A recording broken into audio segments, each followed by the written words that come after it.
नमस्ते दोस्तों, बहुत बहुत स्वागत है आपका मेरे चैनल इजी लाइफ विद शिखा में। दोस्तों, मनसा महादेव के व्रत का उद्यापन का समय आ गया है। चलिए पहले मैं आपको बताती हूँ कि मनसा महादेव के व्रत कब से शुरू होते हैं और कब से समाप्त होते हैं। दोस्तों, मनसा महादेव के व्रत जो होते हैं वो बहुत ही पुण्य प्रताप वाले होते हैं। मनोकामना पूर्ति के लिए व्रतों को किया जाता है।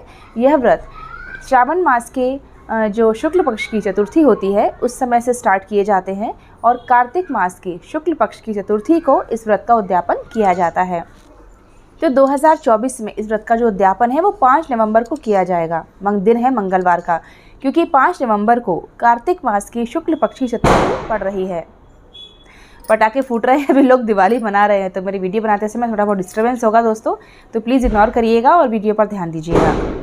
तो मनसा महादेव के व्रत का जो उद्यापन होता है उसमें चूरमा विशेष रूप से बनाया जाता है। इसमें जो चूरमा बनाया जाता है वो 4.25 सेर आटे का बनाया जाता है। 4.25 सेर आटा, 1.25 सेर घी और 1.25 सेर गुड़, इनको मिलाकर चूरमा बनाया जाता है।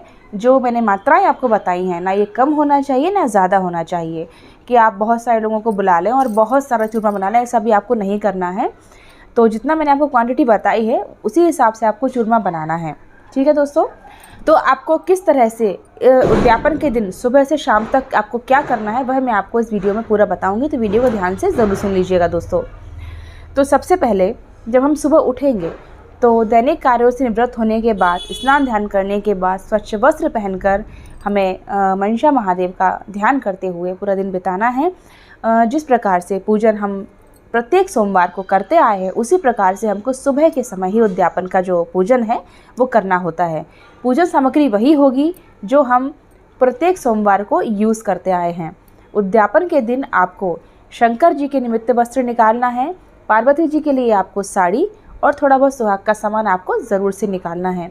सुहागन महिलाएं इस व्रत को कर रही हैं तो आपको ये सभी सामग्री निकालना है, और अगर कुमारी कन्या इस व्रत को कर रही हैं तो भी उनको एक जोड़ी वस्त्र पार्वती जी के और एक जोड़ी वस्त्र शंकर जी के ज़रूर से निकालना होते हैं। अगर आपने इस पूजन को शुरू से मंदिर में किया है, क्योंकि इस व्रत में जो पूजन किया जाता है वो कच्चे सूत से सुपारी को लपेटकर महादेव बनाए जाते हैं, उनका पूजन किया जाता है। तो आप इस पूजन को विशेष रूप से मंदिर में ही किया जाता है। लेकिन अगर आप प्रत्येक सोमवार को मंदिर जाने में असमर्थ हैं तो आप घर में भी इस पूजन को कर सकते हैं। तो आप अगर आपने मंदिर में इस पूजन को किया है तो आप उद्यापन भी मंदिर में ही कीजिए। पंडित जी से आप बात कर लीजिए, पंडित जी से पूजा पाठ कराइए, और उद्यापन जो आपको करना है वो पंडित जी के द्वारा करना है मंदिर में। और अगर आपने घर में इस व्रत को किया है, प्रत्येक सोमवार को आपने घर में पूजन किया है, तो आपको घर में ही उद्यापन करना है। इस सोमवार का जब हम उद्यापन करते हैं, मनसा सोमवार का जब हम उद्यापन करते हैं दोस्तों, तो इसमें जो चूरमा हम बनाते हैं उसके 4 भाग किए जाते हैं, ठीक है। तो एक भाग गाय का होता है, एक भाग महादेव का होता है, एक भाग हमारा खुद का होता है जो हमें ही खाना होता है, और एक भाग पंडित जी का होता है। जो महादेव का भाग होता है वो आप महादेव को समर्पित करके आ सकते हैं, या वहीं पर बैठे लोगों को आप वितरित भी कर सकते हैं वहाँ से उठाकर। और जो पंडित जी का भाग होता है वो आपको पंडित जी को दे देना है। तीसरा भाग जो होता है वो गाय माता का होता है, वो आपको गाय माता को खिलाना है। और जो चौथा भाग आपका है, देखिए दोस्तों, जब हम इतना सारा चूरमा बनाएंगे तो उसमें से 1/4 हिस्सा हम पूरा नहीं खा पाएंगे। उसमें से आप जितना खा पाएंगे वो आपको खाना है, अपने लिए रख लेना है, और बाकी बचा हुआ प्रसाद आपको अपने परिवारजनों में, अपने कॉलोनी वालों में, जो भी आपके जान पहचान वाले हैं उनको आपको वितरित करना है। सभी को आप समान रूप से प्रसाद वितरित करें। आप चाहें तो छोटे छोटे लड्डू भी बना सकते हैं और वितरित कर सकते हैं। और अगर जो प्रसाद है चूरमे का वो आपके घर में बच जाता है तो वो आपको रात नहीं रखना है। अंधेरा होने से पहले आपको जो वो चूरमे का प्रसाद है, या तो आपको सारा गाय को खिला देना है, किसी भी गाय को आप खिला सकते हैं, अलग अलग 3-4 गाय आप ढूंढ लीजिए, उनको खिला दीजिए, या फिर आपको किसी नदी या तालाब में विसर्जित करना होता है, या फिर ज़मीन में गड्ढा खोदकर आप उसको गाड़ सकते हैं। मतलब रात उस प्रसाद को नहीं रखा जाता है जो मनसा महादेव के उद्यापन का प्रसाद होता है। ये जो है इस व्रत में बहुत विशेष बात होती है, इसका आप ज़रूर ध्यान रखिएगा। जिस प्रकार से हम प्रत्येक सोमवार को सुबह के समय पूजा करते हैं, सुबह के समय ही हमें उद्यापन करना है, क्योंकि जब हम उद्यापन का पूजन कर लेंगे तो लगभग 12 शायद आपको बच जाएं, क्योंकि 12 बजे तक तो हमारी पूजा संपन्न हो ही जाएगी। उसके बाद आपको पूरा समय मिल पाए कि आप चूरमे का प्रसाद वितरित कर सकें और बाकी बचा हुआ आप विसर्जित कर सकें। आप चाहें तो आप अपने कॉलोनी वालों को, रिश्तेदारों को, पंडित लोगों को भोजन करने के लिए बुला सकते हैं घर पर, उनको आप चूरमे का प्रसाद वितरित कर सकते हैं। तो इस प्रकार से आपका जो प्रसाद है पूरा कंज्यूम हो जाएगा, ख़त्म हो जाएगा, बर्बाद नहीं जाएगा और आपको विसर्जित भी नहीं करना पड़ेगा। और भोजन कराना ज़रूरी नहीं है, लेकिन कम से कम आप एक ब्राह्मण को सीधा अवश्य रूप से दें अगर आप लोगों को भोजन नहीं करवा रहे हैं अलग से। तो क्योंकि किसी भी पूजन में अगर हम कोई उद्यापन कर रहे हैं तो ब्राह्मण भोज उसमें ज़रूरी होता है दोस्तों। अगर आपके पास कोरे नए वस्त्र हैं तो आप इस व्रत में ज़रूर पहनिएगा उद्यापन में, क्योंकि उद्यापन में अगर आप नए कोरे वस्त्र पहनेंगे तो आपके मन को भी बहुत अच्छा लगेगा। और ऐसा विधान होता है कि जब हम उद्यापन कर रहे हैं, किसी चीज़ का बड़े रूप में करते हैं हम उद्यापन, तो कोरे वस्त्र पहनना बहुत अच्छा माना जाता है।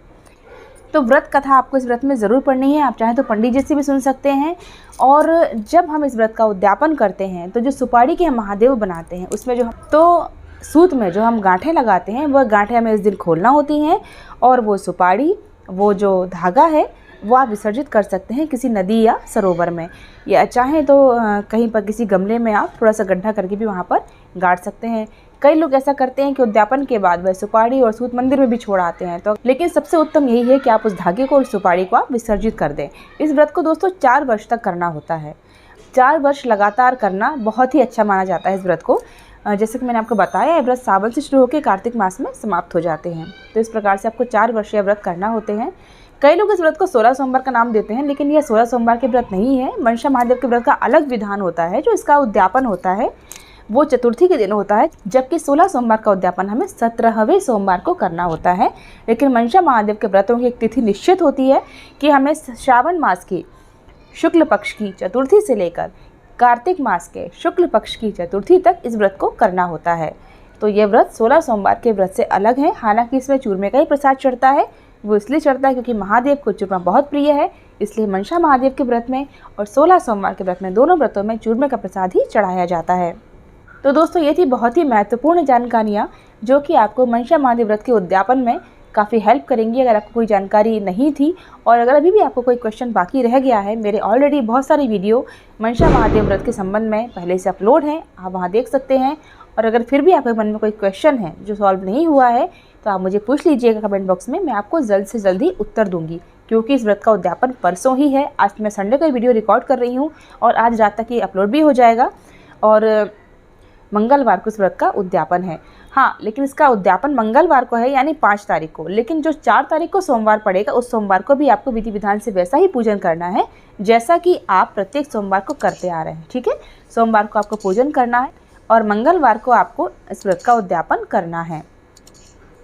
उम्मीद करती हूँ दोस्तों वीडियो आपके लिए काफ़ी हेल्पफुल रहा होगा। अगर वीडियो आपको पसंद आया तो प्लीज़ लाइक और सब्सक्राइब ज़रूर कीजिएगा और वीडियो को शेयर भी ज़रूर कीजिएगा।